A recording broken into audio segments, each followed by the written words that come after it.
সারা দেশের ন্যায় কুড়িগ্রামের নাগেশ্বরীতেও গণতন্ত্রের মা বিএনপি চেয়ারপারসন ও সাবেক প্রধানমন্ত্রী মরহুমা বেগম খালেদা জিয়ার বিদেহী আত্মার মাগফিরাত কামনায় মিলাদ ও দোয়া মাহফিল অনুষ্ঠিত হয়েছে।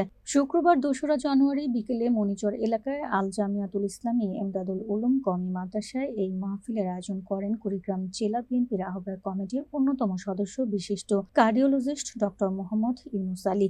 মিলাদ ও মোনাজাতে মরহুমা বেগম খালেদা জিয়ার রুহের মাগফিরাত, দেশ ও জাতির শান্তি, সমৃদ্ধি এবং গণতন্ত্রের সুদৃঢ়তা কামনা করা হয়। মাহফিল শেষে উপস্থিত নেতাকর্মী, মাদ্রাসার শিক্ষক ও শিক্ষার্থীরা প্রয়াত দেশনেত্রীর প্রতি গভীর শ্রদ্ধা নিবেদন করেন এবং শোক প্রকাশ করে।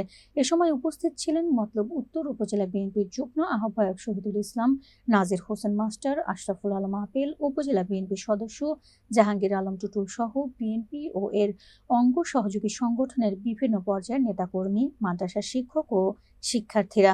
অনুষ্ঠানের দোয়া ও মোনাজাত পরিচালনা করেন মোহাম্মদ নাজমুল হোসেন। স্থানীয় নেতারা বেগম খালেদা জিয়ার রাজনৈতিক অবদান স্মরণ করে তার প্রতি শ্রদ্ধা জানান এবং এ ধরনের ধর্মীয় আয়োজন অব্যাহত রাখার প্রত্যয় ব্যক্ত করেন।